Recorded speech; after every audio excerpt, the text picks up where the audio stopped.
Hello বাঙালি, কেমন আছো তোমরা? আশা করছি তোমরা সবাই ভালো আছো। চলে এসেছি নতুন আর একটা ব্লগ নিয়ে। তো তোমরা থাম্বনেল থেকে বুঝতেই পেরেছো যে কোথায় যাচ্ছি আমরা।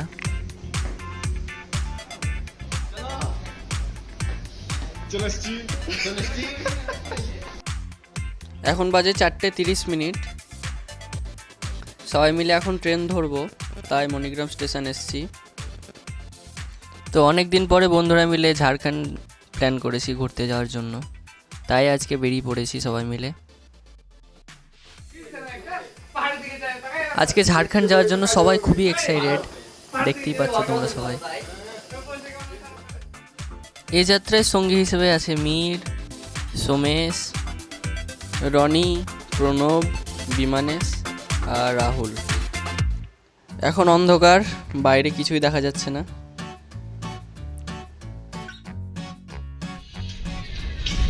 সবাই এখন গান শুনতে ব্যস্ত আর আমি ব্লগ বানাতে ব্যস্ত।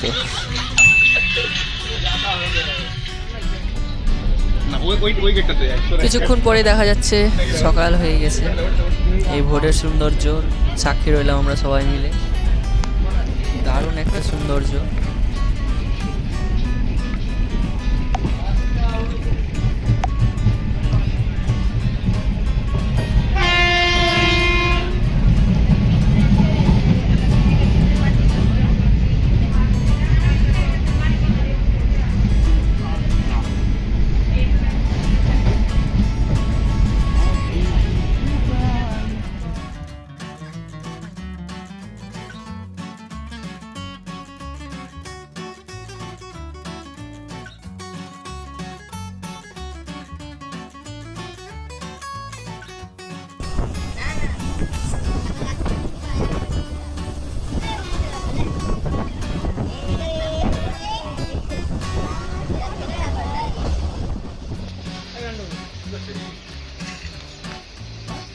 মালদা স্টেশন ঢুকে গেছি।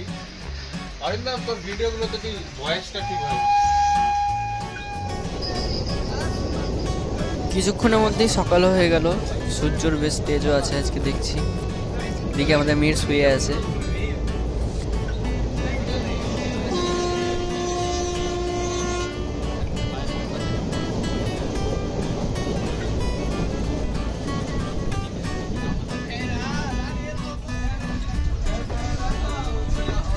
সামনেই আপনারা দেখতে পাবেন পাহাড়, সুন্দর যে একটা দৃশ্য।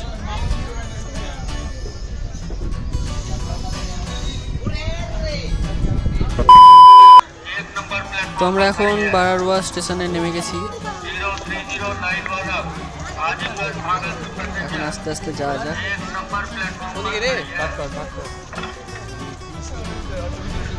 এখন আমরা স্টেশন থেকে নেমে গেছি, কিন্তু বাঙালি মানুষ চা না খেলে হয়। চলো চা দেখতে পাচ্ছ, চা বানাচ্ছে একটা কাকু। হিন্দি তাই বলে, বাংলা চলে না। চল,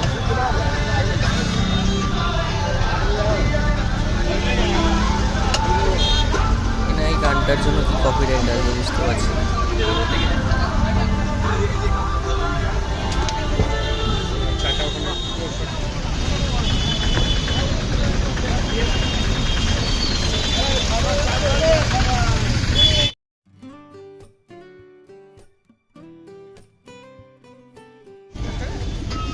এটা 5 টাকার পড়বে।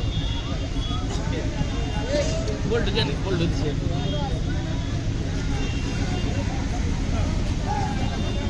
চাপালা মারিয়ে দিস না আমাকে আবার। এটা সেই বারারওয়া স্টেশন। তো চলো এখানে দেরি না করে একটা টোটো দেখে কাছ থেকে আগে বিন্দুবাসিনী থেকে ঘুরে আসা যায়। এখানে একটা টোটো পেয়ে গেলাম, তো এখানেই চেপে গেলাম। এই সেই মেন গেট, আপনারা দেখতেই পারেন। এটা হচ্ছে মা বিন্দুবাসিনী মন্দির গেট। এটা রেল স্টেশন থেকে খুবই কাছে। রেস করবি, চকে আগে উঠতে পারে। হ্যাঁ, ওখান থেকে উঠে আর পাচ্ছি না। চড়া উঠতে আমি তো রাহুল আর মীরের মধ্যে রেস লেগে গেছে, মীর এগিয়ে গেছে, দুজনেই খুব উত্তেজনার সঙ্গে যাচ্ছে, একদম ফুল দমে। শেষমেশ বিমান এসে একটু ট্রাই করছিল, কিন্তু আর হলো না। এরা আস্তে আস্তে আসছে, এও একজন ভিডিও বানাচ্ছে, রনি। বিমান এসে একটু দৌড়েই ক্লান্ত হয়ে গেছে, তাই বসে পড়লো।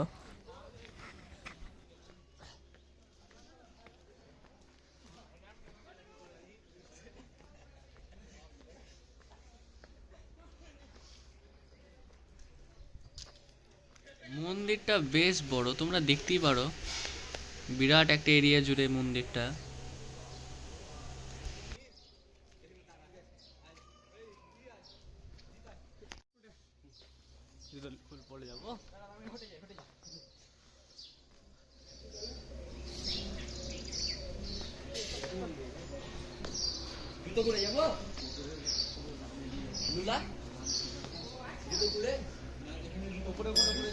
এখানে সেই কুরুক্ষেত্রের থিম।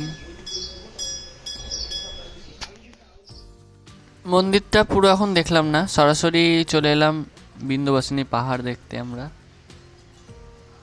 আমরা ঘোরার পথে মন্দিরে উঠবো আবার।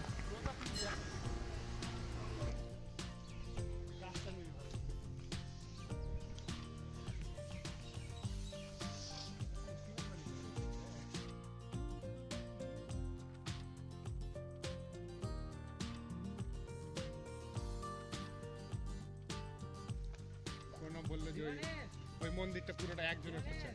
হ্যাঁ, মন্দিরটা পুরোটা একজনের খরচা। ওইটা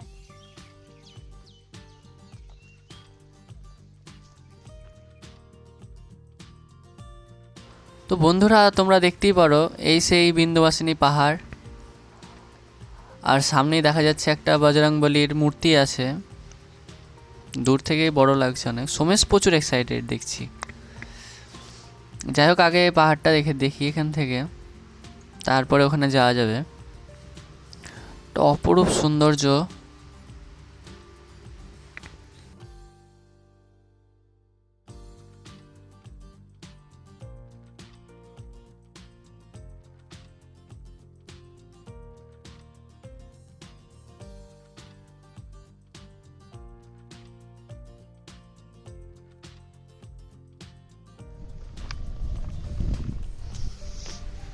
এবার এখানে উঠে এলাম,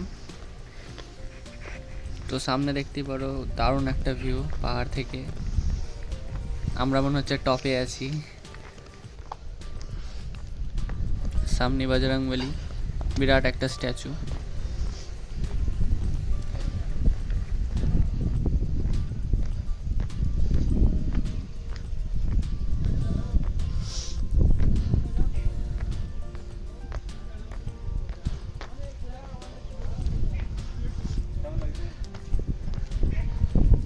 জয় শ্রীরাম।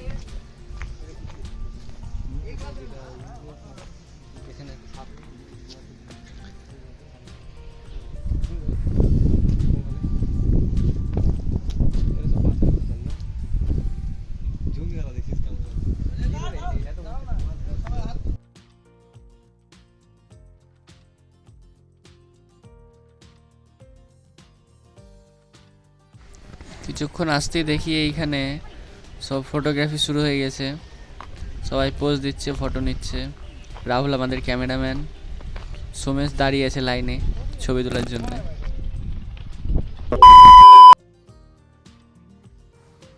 ওখান থেকে ফটো নিয়ে আমরা সোজাসুজি চলে এলাম মা বিন্দুবাসিনী মন্দিরে। এখানে শোনা যায় যে এই মন্দিরটা একটা লোকই বানিয়েছে, মানে পুরো খরচা মন্দিরে একাই করেছে, আর এই মন্দিরটা তৈরি করেছে। তো এখানে আজকে শিবরাত্রির দিন, তো এখানে রামচন্দ্র আছে, জয় শ্রীরাম। আর এখান থেকে অপরূপ একটা দৃশ্য, বাইরেটা খুবই সুন্দর লাগছে।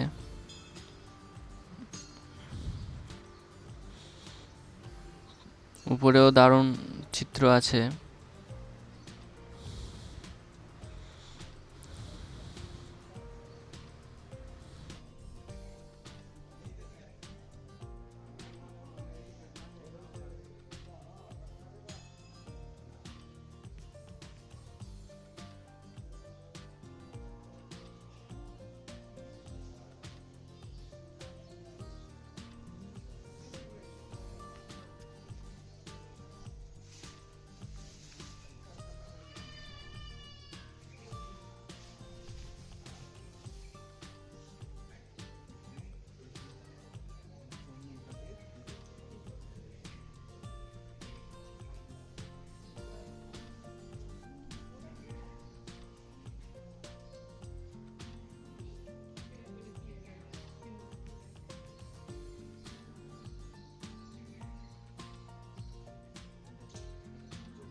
এই জায়গাটায় নাকি শোনা যায় যে চন্দন কাঠ দিয়ে এখানটায় যজ্ঞ করা হয়, এই জায়গাটায় ঠিক। তো জায়গাটা দেখে নাও তোমরা, তো এখানে সেই যজ্ঞটা হয়।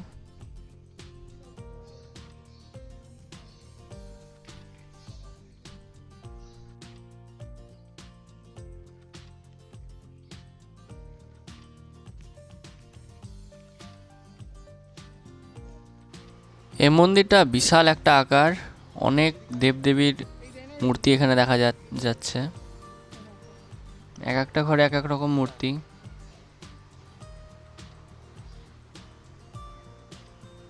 তোমরা সেই মূর্তিগুলো দেখে নাও।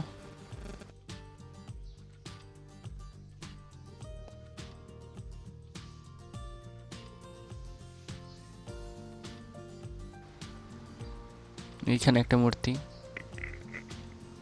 এখানে বিমানেশ প্রণাম করছে, পরীক্ষা যেন রেজাল্ট ভালো হয়। এটা হর হর মহাদেব।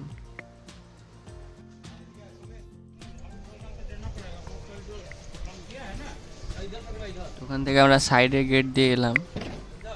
তোমরা হয়তো প্রথমে যখন যাই বিন্ধ্যবাসিনী পর্বত, তখন তোমরা এই জায়গাটা দেখতে পারবে। এই এখানে একটা বড় আকারের শিব মূর্তি আছে।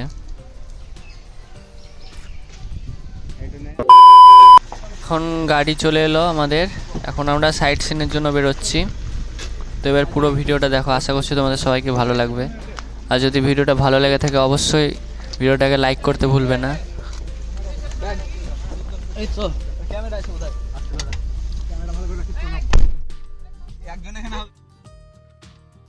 এখান থেকে রওনা দিলাম আমরা শিবগাতির জন্য।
लौंडे के ढोल पे क्या कमर हिला रही है?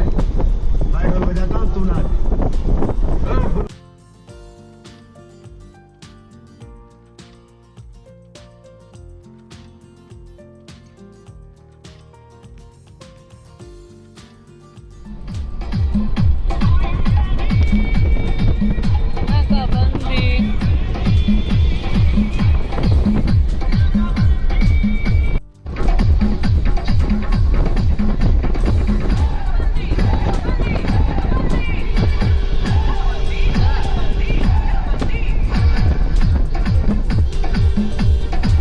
চারিদিকে শুধু পাহাড়ই দেখবেন আপনারা, যেদিকেই তাকাচ্ছি পাহাড় পাহাড়।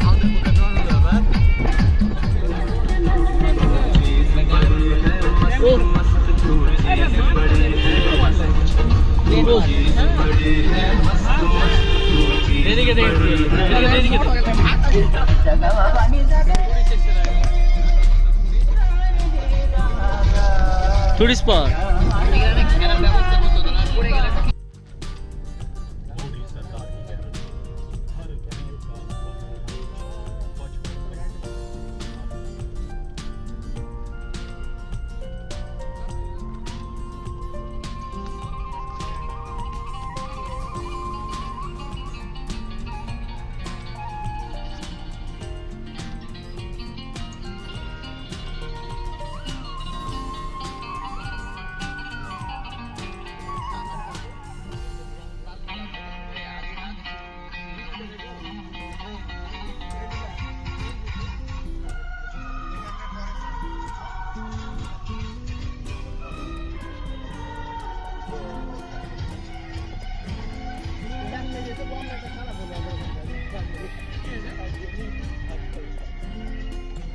সবাই তো সাইকেল হাঁটতে আমি তো সেভ কর দি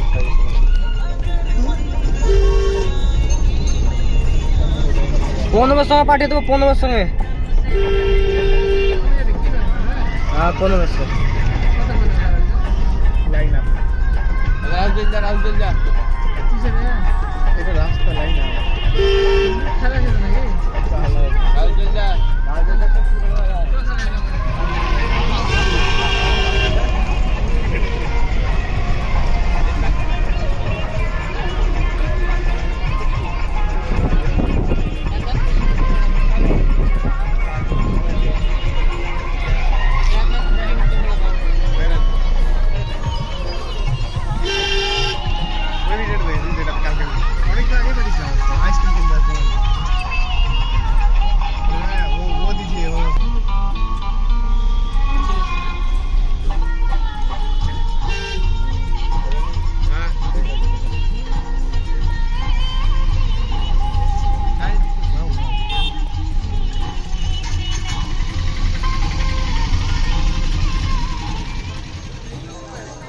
এখন আমরা নেমে রওনা দিলাম শিবগাদির দিকে।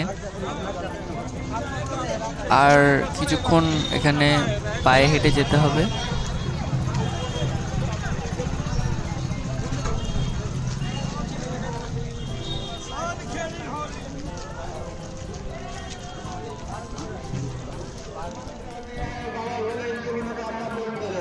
এই দিন ছিল মহাশিবরাত্রি, আর এরই জন্য ভিড় পুরো উপচে পড়েছে। পা রাখার জায়গা পাচ্ছি না, উপরে জানি না কতটা ভিড় হতে পারে। চলো যাওয়া যাক। হর হর মহাদেব।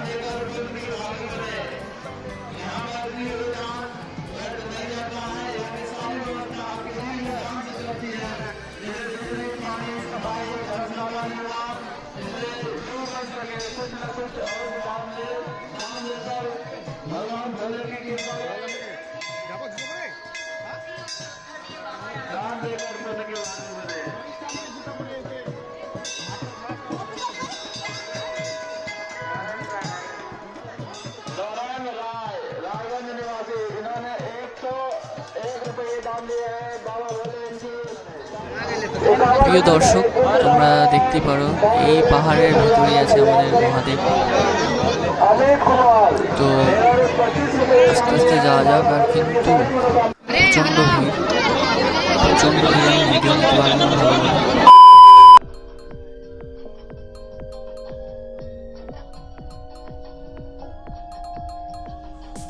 এখান থেকে আমরা বেরিয়ে গেলাম মতি ঝর্ণার উদ্দেশ্যে। এখন ওখানে গিয়ে দেখাবো তোমাদের সাইট সিনগুলো। তো পুরো ভিডিওটা দেখো, আশা করছি তোমাদের ভালো লাগবে।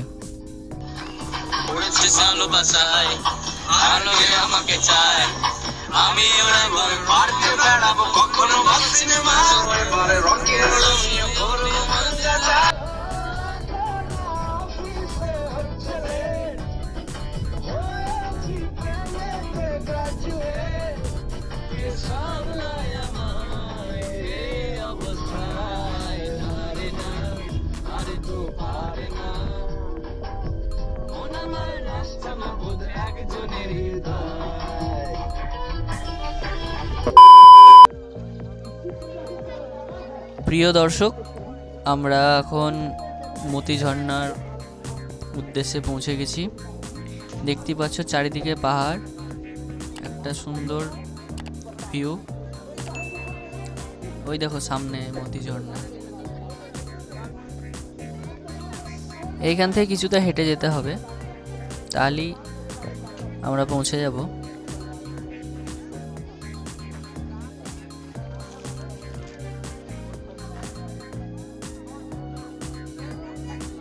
এইটা হচ্ছে মতি ঝর্ণা গেট।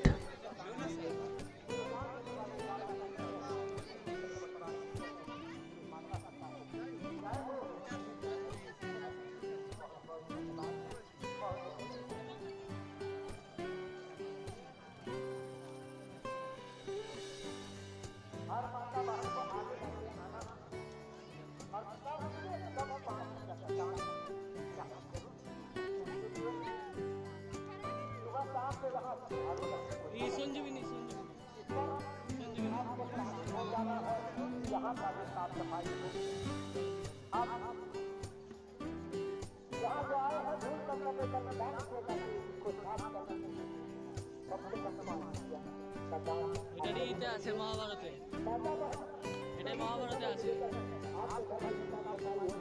লক্ষণকে বাঁচিয়েছিল। অসাধারণ লাগছে দেখতে। দেখুন সামনেই মতি ঝর্ণা।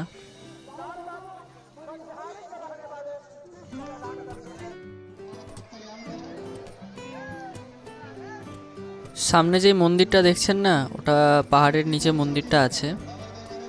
শোনা যায় 6000 পুরনো এই মন্দিরটা। এই মন্দিরটা নাকি পাণ্ডবদের বনবাসের সময় বানানো হয়েছিল আর দ্রৌপদীর দ্বারা স্থাপনা করা হয়েছিল। তবে এখানে ভেবেছিলাম স্নান করব, সেটা করা হলো না। চলো গঙ্গায় যাওয়া যাক স্নান করার জন্য।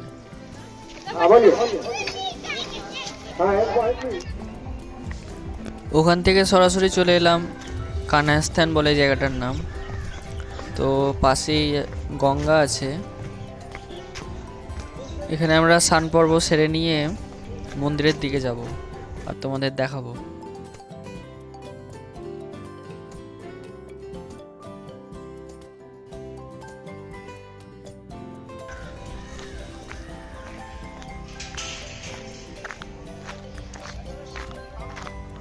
অপরূপ গঙ্গাটা, জলটা এত পরিষ্কার দূর থেকে লাগছে না।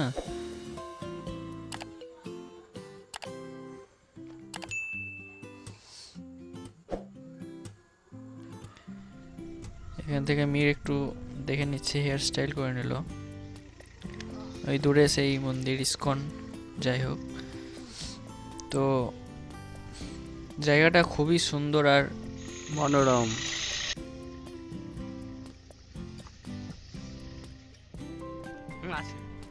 বন্ধুরা, এই জায়গার 3টে নাম আছে শোনা গেছে। একটা হচ্ছে কানায়া স্থান, একটা হচ্ছে কানায়া নাটশালা, আর একটা গুপ্ত বৃন্দাবন।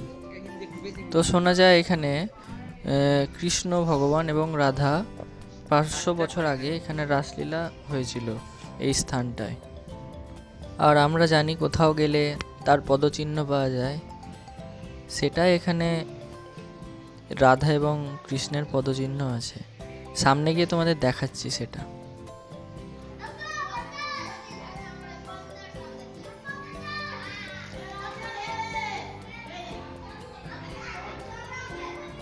এই সেই রাধা এবং কৃষ্ণের পদচিহ্ন।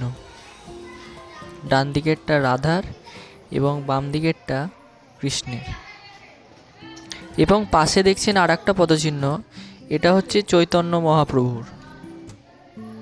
শোনা যায় কলিযুগে 2বার চৈতন্য মহাপ্রভু এখানে এসেছিলেন।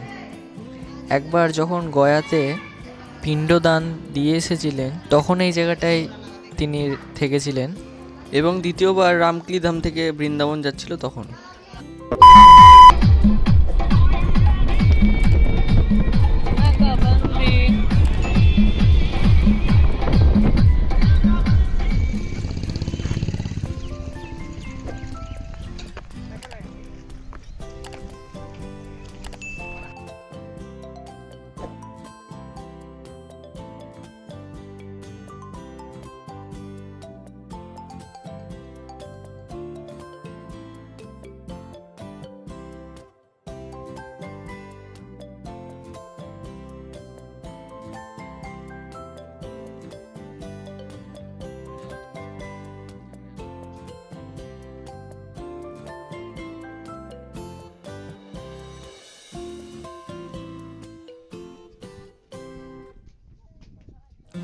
প্রিয় দর্শক, এখন আমরা চলে এসেছি জাম্মা মসজিদে, তোমরা দেখতেই পারো। তো এটি 1575 খ্রিস্টাব্দের মানসিংহ তৈরি করেছিল। এখন দেখা যাচ্ছে যে স্থাপত্যটা, এটা অনেকটা নষ্ট হয়ে গেছে। ইট বেরিয়ে, পাথর বেরিয়ে, সব বেরিয়ে গেছে। তো আমাদের আর্কিওলজিক্যাল সার্ভে অফ ইন্ডিয়া এটা রিনোভেট করেছে অনেকটাই, যাতে স্থাপত্যটা ধ্বংস না হয়ে যায়।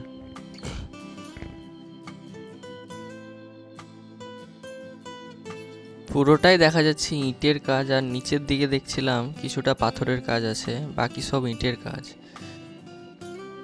আর একটা বৃহৎ আকারের মসজিদ এটা। তো বন্ধুরা, আজকে এটাই লাস্ট সিন, কারণ আমাদের সময় হয়েছে ট্রেনের। তো আমরা এখান থেকে ট্রেনের জন্য রওনা দেব। তোমরা এই মসজিদটা দেখে নিতে পারো, খুবই সৌন্দর্য একটা।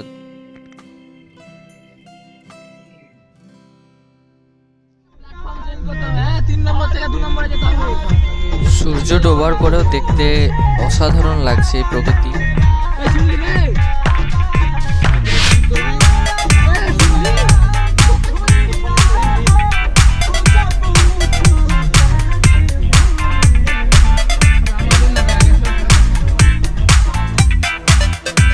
কিছুক্ষণের মধ্যে আমরা স্টেশন পৌঁছে গেলাম। চারিদিকে অন্ধকার খুবই। এখান থেকে আমরা এবার ট্রেনে উঠবো। এখন আছে ইন্টারসিটি ট্রেন, ওটাই চাপবো আমরা।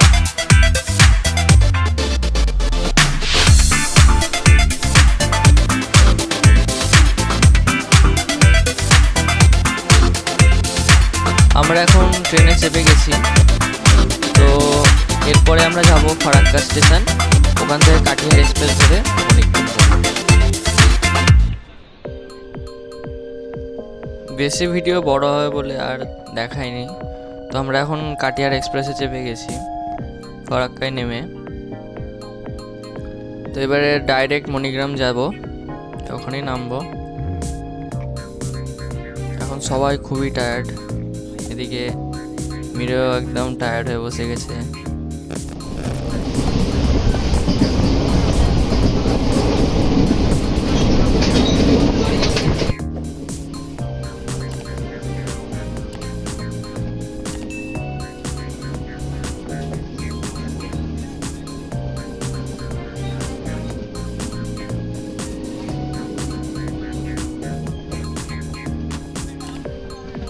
এবার আমরা কিছুক্ষণের মধ্যে নামতে চলেছি মণিগ্রাম স্টেশনে। তো যদি ভিডিওটা ভালো লেগে থাকে অবশ্যই লাইক, শেয়ার, সাবস্ক্রাইব করতে ভুলবে না। আর আবার আসবো নতুন একটা ভিডিও নিয়ে। ততক্ষণের জন্য সাপোর্ট তো অবশ্যই করবে। ততক্ষণের জন্য টাটা, বাই বাই।